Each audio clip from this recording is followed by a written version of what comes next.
Complaint ഉണ്ട്. ഈ starter ക്ലച്ചിന് spring വരും, ഇതിൻ്റെ സൈഡിലെല്ലാം സ്പ്രിങ്ങുകൾ വരും. സ്പ്രിങ് എല്ലാം പൊട്ടിപ്പോയിട്ടുണ്ട്. അപ്പോൾ ഈ സ്പ്രിങ്ങുകളെല്ലാം പൊട്ടിപ്പോയത് കൊണ്ടാണ് ഈ റാഡുകളെല്ലാം നമുക്ക് ഫ്രീ ആയിട്ട് ഊരി വരുന്നത്. ഹായ് ഫ്രണ്ട്സ്, എല്ലാവർക്കും എയർ മോട്ടോറിന്റെ പുതിയ വീഡിയോയിലേക്ക് സ്വാഗതം. ഇന്നത്തെ നമ്മുടെ വീഡിയോ എന്ന് പറയുന്നത് ഇതൊരു ബജാജ് അവഞ്ചർ 220 മോഡൽ വണ്ടിയാണ്.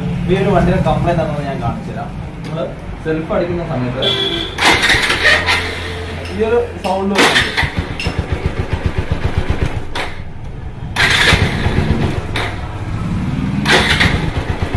സെൽഫ് അടിക്കുന്ന സമയത്ത് നല്ല രീതിയിലൊരു സൗണ്ട് കേട്ടിട്ടാണ് വണ്ടി സെൽഫ് സ്റ്റാർട്ട് ആവുകയും വരുന്നത്. അപ്പോൾ അതെന്തുകൊണ്ടാണ് വരുന്നത്, അതെന്താണ് കംപ്ലൈൻറ്റ് എന്നുള്ള കാര്യം നമ്മൾ കണ്ടില്ല. എഞ്ചിൻ്റെ സൈഡ്, അതായത് സ്റ്റാർട്ടർ ക്ലച്ചിൻ്റെ സൈഡ് അഴിച്ച് ചെക്ക് ചെയ്യാൻ വേണ്ടി പോകണം. ഈ ഒരു വീഡിയോ കുറച്ച് ലെങ്ത് ആവാൻ ചാൻസ് ഉണ്ട്. നമ്മൾ അഴിച്ചിട്ടാണ് നമ്മൾ ഫുള്ളായിട്ട് ചെയ്യാൻ പോകുന്നത്. അപ്പോൾ ഈ കംപ്ലൈൻറ്റ് എന്തുകൊണ്ടാണ് വരുന്നത് എന്നുള്ളത് നമുക്ക് നേരെ കണ്ടുപിടിക്കാം. നേരെ വീഡിയോയിലേക്ക് പോകാം. അപ്പോൾ നമ്മൾ ചെയ്യാനായിട്ട് പോകുന്നത് ഈ ഒരു സൈഡാണ് നമ്മൾ അഴിക്കാനായിട്ട് പോകുന്നത്. അതാണ് സ്റ്റാർട്ടർ ക്ലച്ച് വരുന്ന സൈഡാണ്. അപ്പോൾ സെൽഫ് മോട്ടർ ഈ സ്റ്റാർട്ടർ ക്ലച്ചിനെ പിടിച്ച് കറക്കുന്നത്. അപ്പോൾ അതുകൊണ്ടാണ് ആ സൗണ്ട് വരുന്നത്. അപ്പോൾ സ്റ്റാർട്ടർ ക്ലച്ച് കംപ്ലൈൻറ്റ് ആവാനുള്ള ചാൻസ് ഉണ്ട്. നമുക്ക് അഴിച്ച് ചെക്ക് ചെയ്യാം. അതിനായിട്ട് ഈ ഒരു കവർ കാര്യങ്ങളെല്ലാം നമുക്ക് അഴിച്ചെടുക്കാം.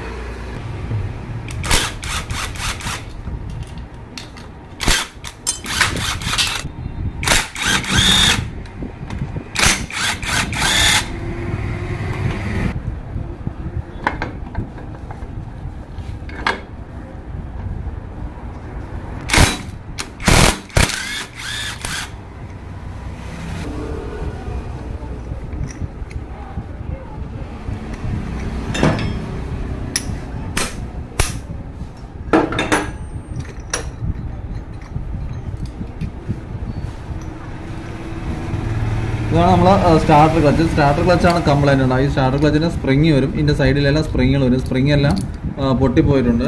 അപ്പോൾ ഈ സ്പ്രിങ്ങുകളെല്ലാം പൊട്ടിപ്പോയത് കൊണ്ടാണ് ഈ റാഡുകളെല്ലാം നമുക്ക് ഫ്രീ ആയിട്ട് ഊരി വരുന്നത്. ഈ ഒരു സാധനങ്ങളെല്ലാം നമുക്ക് അഴിച്ചു വരുന്നത്. അപ്പോൾ ഇതിൻ്റെ കംപ്ലൈൻറ്റ് എന്ന് പറയുമ്പോൾ ഈ ഒരു സ്റ്റാർട്ടർ ക്ലച്ചാണ്. ഈ ഒരു സ്റ്റാർട്ടർ ക്ലച്ച് നമുക്ക് എന്തായാലും അഴിച്ച് മാറ്റണം. നമുക്ക് ഈ ഒരു സ്റ്റാർട്ടർ ക്ലച്ച് അഴിച്ചെടുക്കാനായിട്ട് ഈ ഒരു 3 അല്ലെങ്കിൽ ബോട്ടിലെല്ലാം അഴിച്ചെടുക്കണം. അതുപോലെ തന്നെ ഈ ഒരു സാധനം നല്ല പ്ലേ വന്നിട്ടുണ്ട്. ഉണ്ടോ, ഈ ഒരു നല്ലൊരു പ്ലേ വന്നിട്ടുണ്ട്. ഈ ഒരു പ്ലേ വന്നതുകൊണ്ടാണ് നമുക്ക് ഈ ഒരു സൗണ്ടൊക്കെ വരുന്നത്. അപ്പോൾ എന്തായാലും നമുക്ക് ഈ ഒരു അല്ലെങ്കിൽ ബോൾട്ട് അഴിച്ചെടുക്കാം.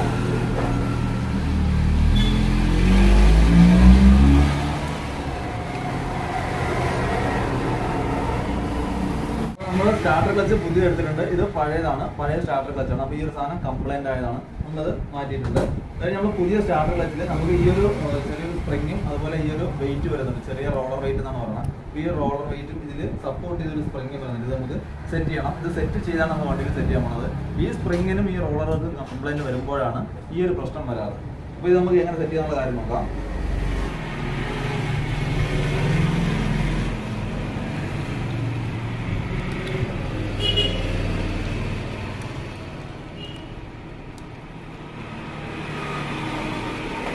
നമ്മൾ സ്റ്റാർട്ടർ ക്ലച്ചിന് സ്പ്രിങ് ഇതാണ് സെറ്റ് ചെയ്തേക്കണം. ഈ ഒരു രീതിക്കാണ് സ്പ്രിങ്ങും അതിൻ്റെ റോളർ വെയിറ്റ് നമ്മൾ സെറ്റ് ചെയ്തെടുത്തിട്ടുണ്ട്. അപ്പോൾ ഈ ഒരു രീതിയിലെല്ലാം സെറ്റ് ചെയ്തെടുത്തിട്ടുണ്ട്. ഈ സാധനം കംപ്ലൈൻറ്റ് വരുമ്പോൾ മെയിനായിട്ട് ഈ ഒരു സൗണ്ട് വരാം. അതുപോലെ തന്നെ സെൽഫ് അടിക്കുന്ന സമയത്ത് വണ്ടി സ്ലിപ്പായി പോകും. അതായത് സ്ലിപ്പായിട്ട് മോട്ടർ മാത്രം ഒന്ന് കറങ്ങുന്ന അവസ്ഥ കണ്ടുവരാറുണ്ട്. അപ്പോൾ ഇങ്ങനെയുള്ള കംപ്ലൈൻറ്റ് വരുന്നുണ്ടെങ്കിൽ നിങ്ങൾ ഉറപ്പായിട്ട് ഈ ഒരു സാധനമാണ് മാറ്റാനായിട്ടുള്ളത്. ഇനി നമുക്ക് ഇതിൽ സെറ്റ് ചെയ്യാം. ഫ്ലൈ വീലാണ് സെറ്റ് ചെയ്യാനുള്ളത്. ഫ്ലൈ വീൽ നമുക്ക് സെറ്റ് ചെയ്യാം.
വർക്ക് കാര്യങ്ങളെല്ലാം കംപ്ലീറ്റ് ആയിട്ടുണ്ട്. ഇനി നമ്മൾ വണ്ടി ഒന്ന് സ്റ്റാർട്ട് ചെയ്ത് കാണിച്ചു തരാം.